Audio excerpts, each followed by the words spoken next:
नमस्कार मित्रांनो, मी पवन technical यूट्यूबवाला YouTube चॅनलवरती तुमचं सर्वांचं परत एकदा स्वागत करतो.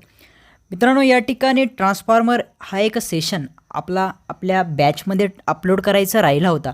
तर तो सेशन आपण या ठिकाणी आपल्या यूट्यूबला पण घेतो आहे आणि तो सेशन आपण आपल्या बॅचमध्ये सुद्धा अपलोड करणार. ओके, जी मित्रांनो आपली बॅच त्या ठिकाणी आपल्या ॲप्लिकेशनवरती चालू होती, ज्यामध्ये की आपण मशीन आणि पॉवर सिस्टम कंप्लीट करणार होतो. त्याचं शेवटचं लेक्चर राहिलं होतं आपलं, जे की ट्रान्सफॉर्मरचं होतं, ते आपलं आज आपण या ठिकाणी टाकलेलं आहे. ओके, तर सर्वात पहिले ट्रान्सफॉर्मर एका सेशनमध्ये कंप्लीट होणारा या ठिकाणी चॅप्टर नाही आहे. तर या सेशनमध्ये जेवढं कंप्लीट होईल तेवढं घेऊ. आपला हा पार्ट 1 असणार आहे आणि दुसऱ्या पार्टमध्ये किंवा तिसऱ्या पार्टमध्ये राहिलेला सेशन आपण कवर करणार आहे. ओके, तर मित्रांनो, सर्वात पहिले ट्रान्सफॉर्मर म्हणजे काय हे आपल्याला माहीत पाहिजे आणि ट्रान्सफॉर्मर काय काम करतो ते सुद्धा आपल्याला या ठिकाणी माहीत पाहिजे. ओके, तर मित्रांनो, सर्वात पहिले सांगायचं झालं तर ट्रान्सफॉर्मर काय करतो बघा.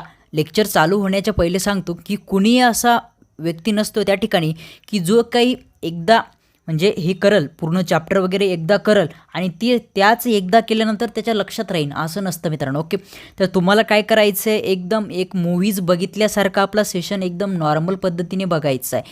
काही लिहायचं नाही, काही नाही, फक्त माझे शब्द मी काय बोलतो तेवढं फक्त लक्षात घ्यायचं आहे, तेवढं फक्त कानावरती म्हणजे त्याला ऐकवायचं आहे फक्त. ओके, बाकी काहीही करायचं नाही, लिहायचं नाही, काहीच नाही. ओके, तर बघा, आता एवढं सांगितल्यानंतर मी जे काय सांगणार आहे फक्त ऐकायचं आहे. ओके, बघा, आता ट्रान्सफॉर्मर म्हणजे काय करतो मित्रांनो, ट्रान्सफॉर्मरच्या नावामध्येच पूर्ण अर्थ त्या ठिकाणी दडलेला आहे. काय करतो तो, ट्रान्सफर करतो. कशाला ट्रान्सफर करतो आणि कशाला ट्रान्सफॉर्म करतो म्हणजे ते आपल्याला माहीत पाहिजे. ह्या गोष्टी तुम्हाला मी काय करणार आहे, मराठीमध्ये सांगणार आहे.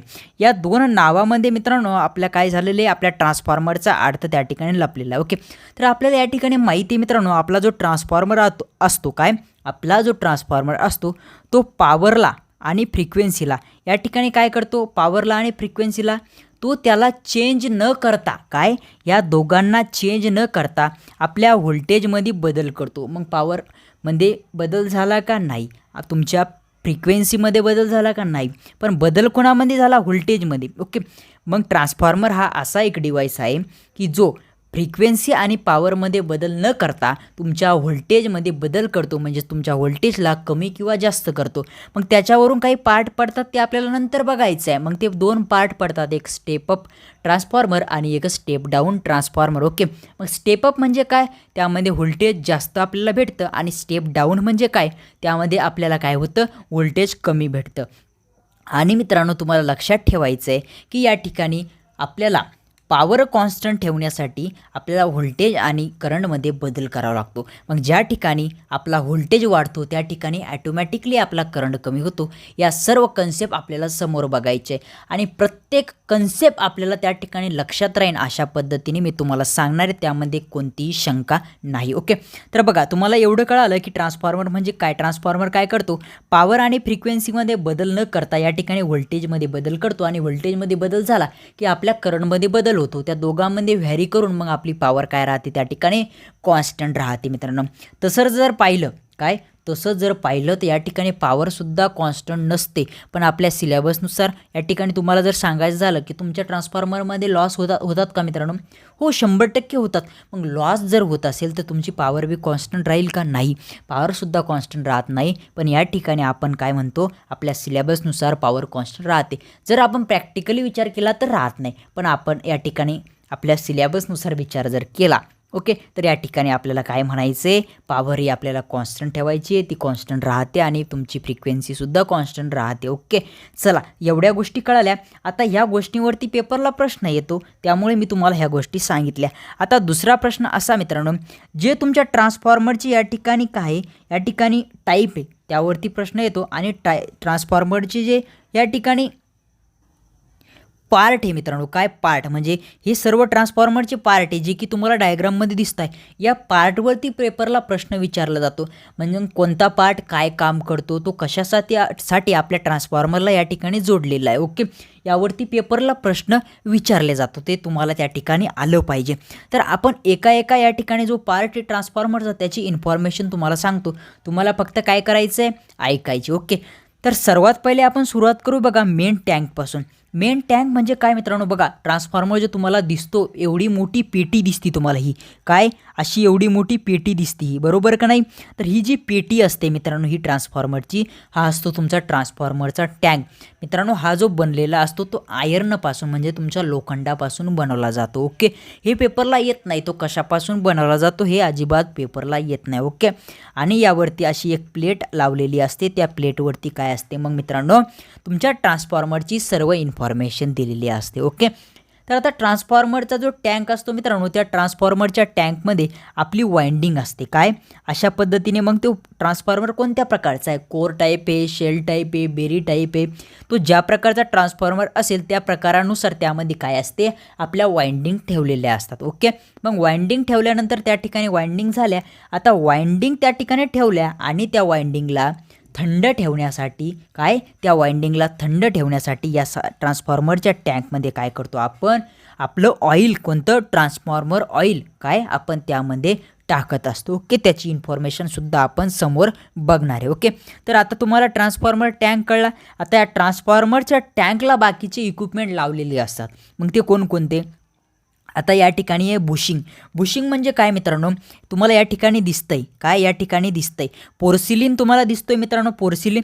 तर या पोर्सिलिनचे बुशिंग या ठिकाणी तुम्हाला दिसतंय. तर हे बुशिंग काय काम करते बघा, तुमच्या ट्रान्सफॉर्मरमध्ये इनपुट येतो आणि तुमच्या ट्रान्सफॉर्मरमधून आउटपुट जातो. येणारा कोण असतो, इनपुट असतो, आणि जाणारा कोण असतो, आउटपुट असतो. तर या इनपुटला आणि आउटपुटला येण्यासाठी आणि जाण्यासाठी मार्ग कोण निर्माण करून देतं, तुमची बुशिंग. मग बुशिंग काय करते मित्रांनो, या ठिकाणी बघा ती असते पोर्सिलिनची, आणि पोर्सिलिन काय तुमचा इन्सुलेटर आहे. मग तो काय करतो, आपल्या या ठिकाणी कोणतंही शॉर्ट सर्किट होऊ देत नाही, किंवा आपला जो कंडक्टरचे जे काही हे आहे, कोणताही कंडक्टर कोणता आपला ट्रान्सफॉर्मरमधला, तो आपल्या ट्रान्सफॉर्मरला शॉर्ट होऊ नये आणि त्या ठिकाणी आपल्या ट्रान्सफॉर्मरमध्ये कुठेही सप्लाय येऊ नये, करंट येऊ नये, कशामध्ये, कोणत्याही बॉडीमध्ये, त्यासाठी तो काम करतो, म्हणून तो पोर्सिलिनचा असतो. ओके, मग या ठिकाणी तुम्ही तिथे आउटपुट घेतलं आणि इनपुट दिलं तर या ठिकाणी तुमच्या याच्यामध्ये सप्लाय उतरणार आहे का बॉडीमध्ये, नाही उतरणार. कारण का, कारण तो सप्लाय जो गेला आहे तो आपण या ठिकाणी इन्सुलेशन त्याला कोटिंग करून, कशाची, मग पोर्सिलिनची, तो बाहेर पाठवला आहे. ओके, मग तुम्हाला बुशिंगचं काम कळलं. ओके, काही काम नाही आहे बुशिंगचं सुद्धा जास्त, त्यावरती सुद्धा या ठिकाणी काही प्रमाणात या ठिकाणी प्रश्न विचारला जात नाही. जिथे कुठे प्रश्न विचारला जाईल तिथे मी तुम्हाला 100% सांगणार आहे, त्यामुळे तुम्हाला काहीही काळजी करायची गरज नाही आहे मित्रांनो. ओके, आता या ठिकाणी थर्मोमीटर तुम्हाला काहीही सांगण्याची गरज नाही. तुमच्या ट्रान्सफॉर्मरचं टेम्परेचर मोजण्यासाठी, कशासाठी, ट्रान्सफॉर्मरचं टेम्परेचर. बघा तुम्हाला जर तुमच्या बॉडीला जर बॉडी टेम्परेचर वाढलं, म्हणजेच तुम्हाला जर ताप आली, तर तुम्ही थर्मोमीटरच्या माध्यमातून त्या ठिकाणी तुमच्या बॉडीची ताप या ठिकाणी चेक करता. तसेच आपल्याला ट्रान्सफॉर्मरचं टेम्परेचर चेक करण्यासाठी त्या ठिकाणी थर्मोमीटर आपण वापरतो. ते थर्मोमीटर काय करतं, आपल्या ट्रान्सफॉर्मरची बॉडी किती गरम झाली, किती हीट झाली. ओके, तर त्यानुसार आपण मग त्या ठिकाणी काय करू शकतो, जर ती हीट झाली असेल तर त्याला कूलिंग करण्यासाठी त्या ठिकाणी वर्किंग करू शकतो. त्यामुळे तिथे काय केलं जातं, थर्मोमीटर लावल्या जातं. आता काय इथं ऑइल गेज. बघा या ठिकाणी काय असतो, सर्वात पहिले सांगायचं जर झालं, तुमचा कन्झर्वेटर टँकची इन्फॉर्मेशन तुम्हाला मी सांगतो मित्रांनो. बघा कन्झर्वेटर जो टँक असतो तो कुठे लावलेला आहे, या ठिकाणी जी तुमचा मेन टँक आहे, कोणता, मेन टँकच्या वरती या ठिकाणी कन्झर्वेटर टँक या ठिकाणी एका पाईपच्या माध्यमातून जोडला जातो. बघा तुम्हाला एक गोष्ट सांगतो मी, या गोष्ट या ठिकाणी मन लावून ऐकायची आहे. बघा या ठिकाणी काय, या ठिकाणी एक तुमच्या घरी गॅस वगैरे आहे आणि गॅसच्या वरती तुम्ही पातेलं ठेवलं आहे. काय केलं, पातेलं ठेवलं आहे आणि पातेल्यामध्ये काय केलं आहे, दूध ठेवलं आहे. आता मला सांगा, दूध जर जास्त तापवलं, आपण काय केलं, जास्त तापवलं तर ते उतू जातं, म्हणजे काय होतं, दूध वरती जातं. तशाच पद्धतीने आपल्या ट्रान्सफॉर्मरची गोष्ट आहे. जर आपल्या ट्रान्सफॉर्मरमधलं ऑइल जर जास्त तापलं, ते अशा पद्धतीने इकडे वरती येतं. मग ते ऑइल वरती झालं तर या ठिकाणी काय होतं, त्याला वरती जागा तर पाहिजे ना जायसाठी. मग ती जागा जी असते मित्रांनो, ती या ठिकाणी उपलब्ध करून देतं आपला कन्झर्वेटर टँक.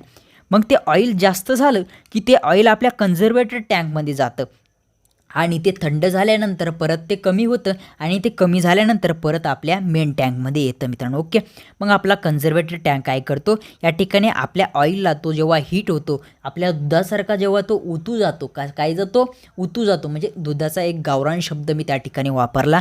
ते जेव्हा वरती जातं तेव्हा त्याला जागा प्रोव्हाइड करण्यासाठी त्याचा जागा प्रोव्हाइड करून देण्यासाठी जो काम करतो तो आपला कन्झर्वेटर टँक असतो. यावरती प्रश्न विचारला आहे खूप वेळेस की कन्झर्वेटर टँक आपल्याला आपण कशासाठी वापरतो, त्याचं वर्किंग काय आहे. ओके, तर मी तुम्हाला सांगितलं ते साधं सिंपल त्याचं वर्किंग या ठिकाणी असणार आहे. ओके, आता त्यानंतर तुम्हाला ऑइल गेज म्हणजे या ठिकाणी एक लावलेलं असतं मित्रांनो, त्यामधून तुम्हाला काय होतं, ऑइलची लेवल कळते. ओके, ऑइल गेजचं बाकी दुसरं काम काहीही नाही, त्याची लेवल कशाची, आपल्या ऑइलची, ती आपल्याला बघण्यासाठी या ठिकाणी ऑइल गेज आपण हे करत असतो, म्हणजे त्या ठिकाणी लावत असतो. ओके, त्यानंतर एक्सप्लोजन व्हेंट मित्रांनो, बघा कधी लक्षात ठेवा, एक्सप्लोजन व्हेंट हा खूप जास्त महत्त्वाचा आहे.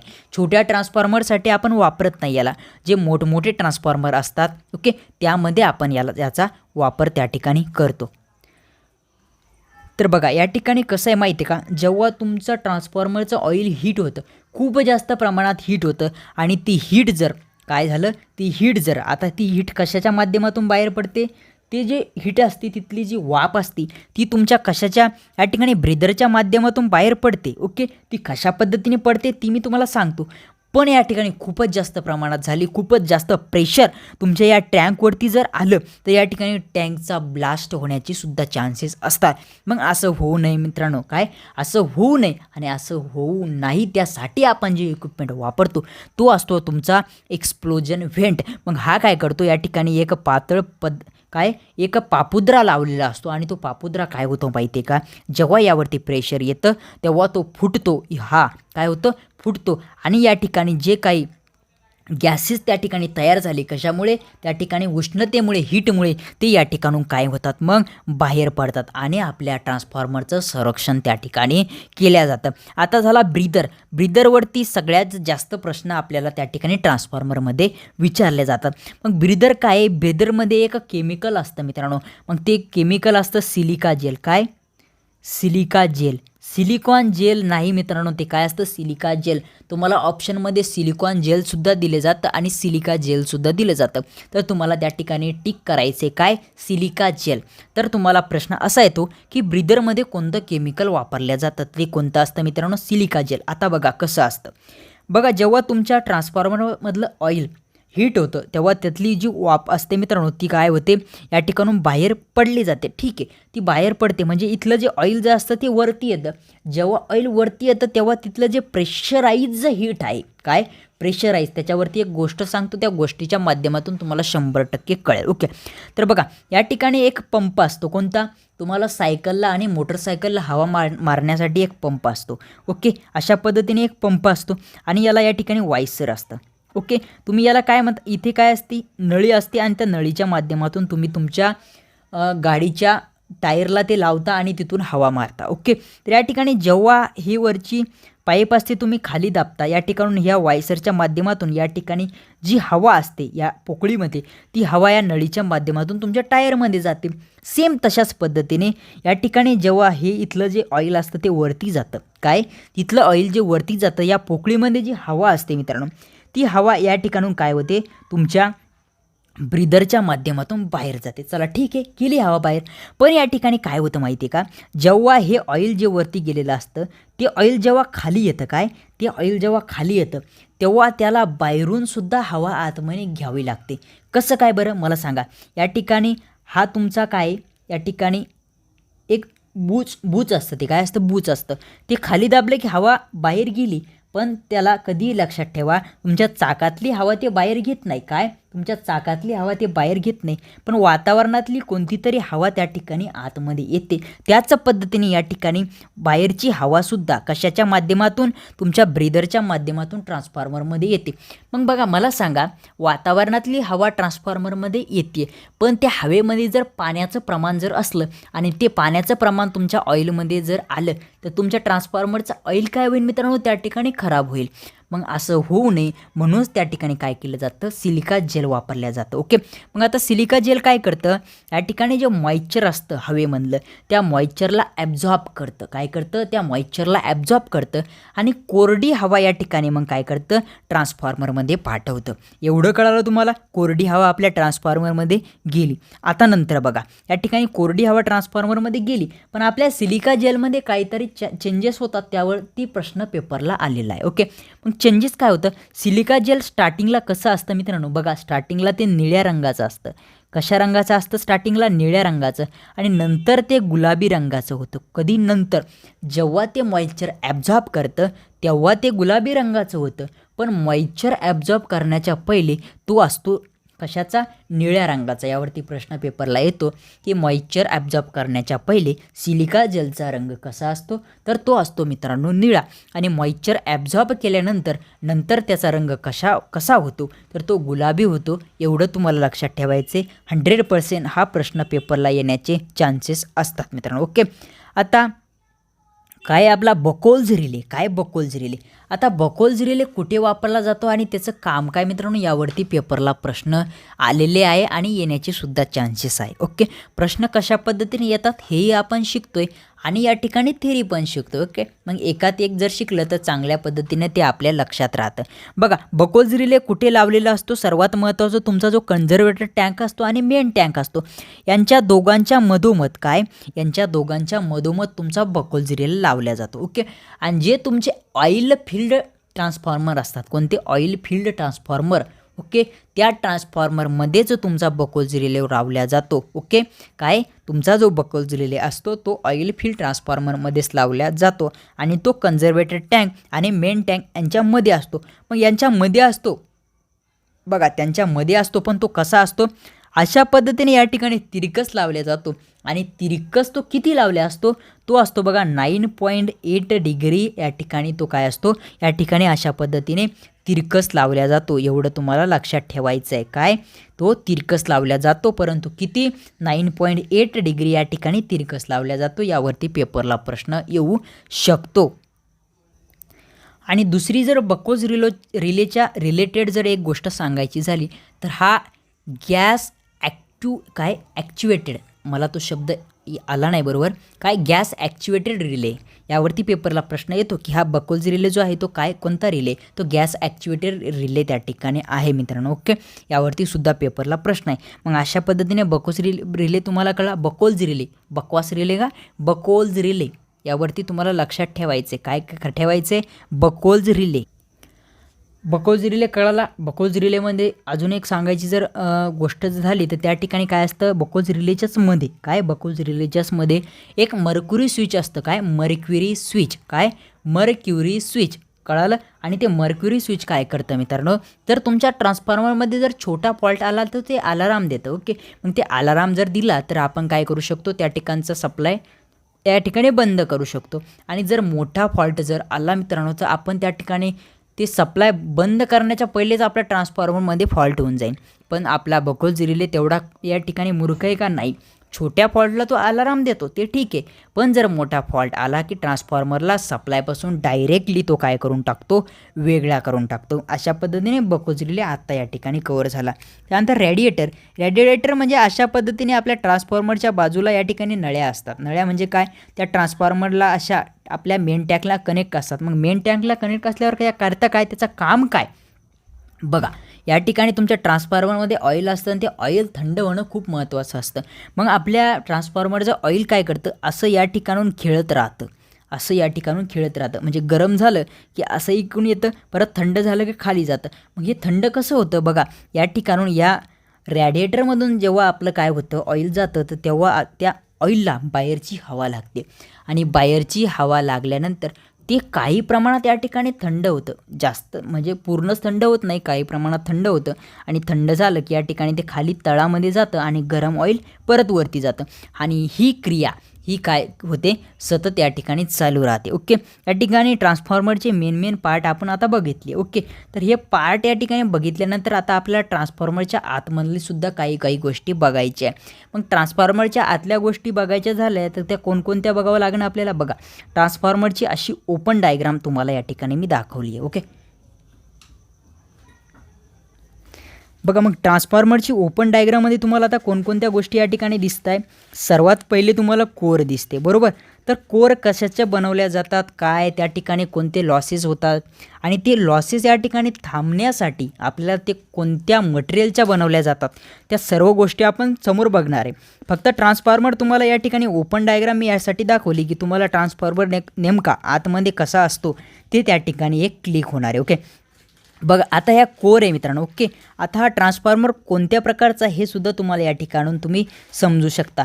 ट्रान्सफॉर्मरच्या कोर आणि ट्रान्सफॉर्मरच्या कोरवरती वाइंडिंगसुद्धा लावली, ती सुद्धा तुम्हाला या ठिकाणी दिसते. ओके, तर ट्रान्सफॉर्मरवरती एक लाल रंगाची सुद्धा तुम्हाला वाइंडिंग दिसते मित्रांनो आणि एक काळ्या रंगाची सुद्धा वाइंडिंग दिसते. ओके, तर या ठिकाणी हे सुद्धा आपण समोर शिकणार आहे की या ठिकाणी जी लाल रंगाची वाइंडिंग आहे ती कोणती आहे आणि काळ्या रंगाची कोणती आहे. तुम्हाला या ठिकाणी सांगून देतो, आपल्या ट्रान्सफॉर्मरमध्ये जी वाइंडिंग आपण कोर जवळ लावतो आणि कोरच्या बाहेर लावतो, काय कोरच्या बाहेर लावतो, त्याचं सुद्धा या ठिकाणी काहीतरी पॅरामीटर आहे मित्रांनो. ओके, जर आपण लो व्होल्टेजची वाइंडिंग कोरच्या वरती जर लावली तर त्या ठिकाणी जे इन्सुलेशन असतं, काय इन्सुलेशन, ते आपल्याला कमी लागतं. आणि हाय व्होल्टेजची वाइंडिंग जर आपण कोरवरती लावली तर त्या ठिकाणी तुम्हाला जास्त इन्सुलेशन लागतं. म्हणून कधी लक्षात ठेवा, आपण लो व्होल्टेजची वाइंडिंग कधी पण काय करतो, आपल्या ट्रान्सफॉर्मर जे असतं काय हाय व्होल्टेजची वाइंडिंग वरून आणि लो व्होल्टेजची वाइंडिंग खालून. ओके, अशा पद्धतीने आपण त्या ठिकाणी लावत असतो. ओके, तर हे नॉर्मल पॅरामीटर झाले, हे समोर आपण त्या ठिकाणी बघणार आहे. ओके, तर या पहिले आपण आता या ठिकाणी सर्व आपल्या ट्रान्सफॉर्मरचे पार्ट वगैरे बघितले. ओके, तुम्हाला बुशिंग वगैरे सगळं कळालं. त्यानंतर आपण ट्रान्सफॉर्मरचं या ठिकाणी वर्किंग प्रिन्सिपल वगैरे सगळं बघून घेऊ. ओके, आणि वर्किंग प्रिन्सिपलवरतीच आपला ट्रान्सफॉर्मर सगळं काम करतो, म्हणजे ट्रान्सफॉर्मर कसं काम करतो, काय करतो ते तुम्हाला त्या ठिकाणी समजणार आहे. ओके, तर बघा आता ट्रान्सफॉर्मरचं काम वगैरे मी तुम्हाला सगळं समजून सांगतो. सर्वात महत्त्वाचं म्हणजे बघा या ठिकाणी वर्किंग प्रिन्सिपल जर तुम्हाला चांगल्या पद्धतीने कळायचं असेल तर जे मॅग्नेटिकचं जे आपण चॅप्टर घेतलं होतं, मॅग्नेट वगैरे, त्यामध्ये मग सगळं रिलक्टन्स, इंडक्टन्स वगैरे सगळं ते तुम्हाला सर्वात पहिले आलं पाहिजे. जर नाही आलं तर तुम्हाला या सेशनचं हे वर्किंग प्रिन्सिपल वगैरे काही कळणार नाही. ओके, मग त्यामध्ये सगळे लॉज वगैरे आपण घेतले होते. आपल्या यूट्यूब चॅनलला ते लेक्चर त्या ठिकाणी पहिलंच अवेलेबल आहे.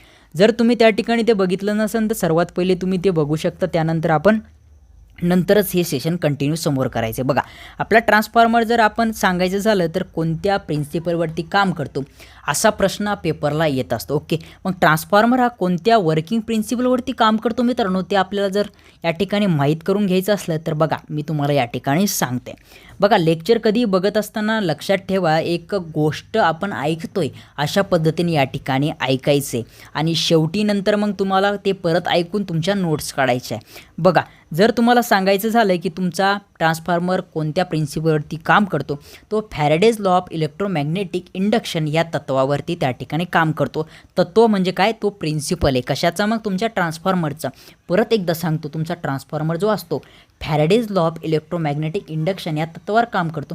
मग फॅरेडे भाऊ काय सांगतात, फॅरेडे काय सांगतो बघा या ठिकाणी तुम्हाला एक कोर काढून दाखवतो. अशा पद्धतीने तुमची कोर आहे. ओके, या ठिकाणी तुम्ही काय केली, एक वाइंडिंग या ठिकाणी गुंडाळली आणि दुसरी वाइंडिंग या ठिकाणी गुंडाळली. मग फॅरेडे काय सांगतो, तुम्ही या ठिकाणी काय केलं, या ठिकाणी सप्लाय दिला या वाइंडिंगला आणि या वाइंडिंगला सप्लाय दिल्यानंतर या वाइंडिंगमध्ये तुम्हाला काय झाले, तुमचे फ्लक्स तयार झाले आणि हे फ्लक्स या दुसऱ्या कंडक्टरना, इकडच्या या कंडक्टरने कट केले आणि ते कट केल्यानंतर या ठिकाणी या कंडक्टरमध्ये म्हणजेच या वाइंडिंगमध्ये सुद्धा काय झालं, ह्या इकडच्या तिथे सुद्धा फ्लक्स तयार झाले. ओके, मग या ठिकाणी फ्लक्स तयार झाले, मग फ्लक्सचे तयार होण्याचे सुद्धा पार्ट आहे, काय फ्लक्सचे तयार होण्याचे सुद्धा या ठिकाणी पार्ट पडतात. मग फ्लक्सचे नाही, फ्लक्स या ठिकाणी कट केला. बघा परत एकदा सांगतो हा, या ठिकाणी ही वाइंडिंग होती, ही वाइंडिंग होती, या वाइंडिंगला तुम्ही सप्लाय दिला, सप्लाय दिल्यानंतर या ठिकाणी काय झाले, फ्लक्स तयार झाले आणि हे फ्लक्स या ठिकाणी इकडच्या कंडक्टरने तुमचे कट केले, म्हणजे इकडच्या वाइंडिंगने कट केले, इकडच्या वाइंडिंगने ते फ्लक्स कट केल्यानंतर इथे EMF इंड्यूस झाला. मी तुम्हाला EMF सांगायचं या ठिकाणी राहून गेलो. या ठिकाणी या वाइंडिंगमध्ये काय झालं, तुमचा EMF इंड्यूस झाला. आता हा जो EMF इंड्यूस झाला, या EMFवरून आपल्या ट्रान्सफॉर्मरचे प्रकार पडतात आणि त्यावर मध्ये आपला काय आहे, मग या ठिकाणी जो प्रिन्सिपल आहे तो त्याच्या आतमध्ये दडलेला आहे. मग ते तुम्हाला या ठिकाणी माहिती असणं खूप जास्त गरजेचं आहे. ओके, तर बघा या ठिकाणी तुमचा EMF कुठे इंड्यूस झाला, आता सेकंडरी वाइंडिंगमध्ये तुमचा EMF इंड्यूस झाला, पण तो EMF इंड्यूस होण्याचे सुद्धा काही या ठिकाणी पार्ट पडतात, टाईप पडतात. मग त्यामध्ये एक झाला तुमचा स्टॅटिकली इंड्यूस EMF आणि दुसरा झाला डायनॅमिकली इंड्यूस EMF. ओके, या ठिकाणी पूर्णपणे लिहिणार नाही आहे, कारण मी जर लिहित गेलो तर तुमचं लक्ष त्या लिहिण्याकडे जातं. मी काय बोलतो त्याच्याकडे तुमचं लक्ष कमी असतं आणि याच्याकडेच तुमचं जास्त लक्ष त्या ठिकाणी लागतं. ओके, या ठिकाणी सर्वात पहिले आपल्याला स्टॅटिकली इंड्यूस EMF बघायचं आहे. स्टॅटिकली म्हणजे काय बघा, नावातच सगळं काही असतं. जर आपण पूर्णपणे लक्ष देऊन जर याला बघितलं तर या ठिकाणी चांगल्या पद्धतीने आपल्या ते लक्षात राहतं, नाही तर ते सगळं काही वरून जातं. बघा स्टॅटिकली म्हणजे काय, बघा या ठिकाणी जो कंडक्टर असतो काय, त्या ठिकाणी जो कंडक्टर असतो तो कंडक्टर कॉन्स्टंट असतो. काय असतो तिथला कंडक्टर कॉन्स्टंट असतो आणि त्या ठिकाणचे जे फ्लक्स असतात काय, ते फ्लक्स असतात तिथले फ्लक्स ते मूव्ह करतात. ओके, काय झालं नंबर 1ला बघा तिथला कंडक्टर काय झाला, तुमचा कंडक्टर कॉन्स्टंट झाला आणि तिथले फ्लक्स काय झाले, ते मूवमेंट करणारे फ्लक्स त्या ठिकाणी आले. हे काय झालं, तुमचा स्टॅटिकली इंड्यूस EMF झाला. हाच EMF तुमच्या ट्रान्सफॉर्मरमध्ये त्या ठिकाणी इंड्यूस होतो. हाच प्रिन्सिपल काय होतो तुमच्या ट्रान्सफॉर्मरमध्ये त्या ठिकाणी वापरले जातं. आणि नंबर 2चा तुम्हाला जो म्हटलो तुम्ही डायनॅमिकली इंड्यूस EMF, त्या EMFमध्ये तो जो EMF असतो तो तुमच्या जनरेटरमध्ये त्या ठिकाणी इंड्यूस होत असतो. मग तिथे कसं असतं मित्रांनो, याच्या अपोजिट तुमचा कंडक्टर रोटेट होतो आणि फ्लक्स जे असतात ते कॉन्स्टंट असतात. अशा पद्धतीने EMF तयार होण्याचे या ठिकाणी 2 प्रकारे, तुमचा स्टॅटिकली तुम्हाला चांगल्या पद्धतीने कळाला आणि डायनॅमिकली सुद्धा त्या ठिकाणी कळाला.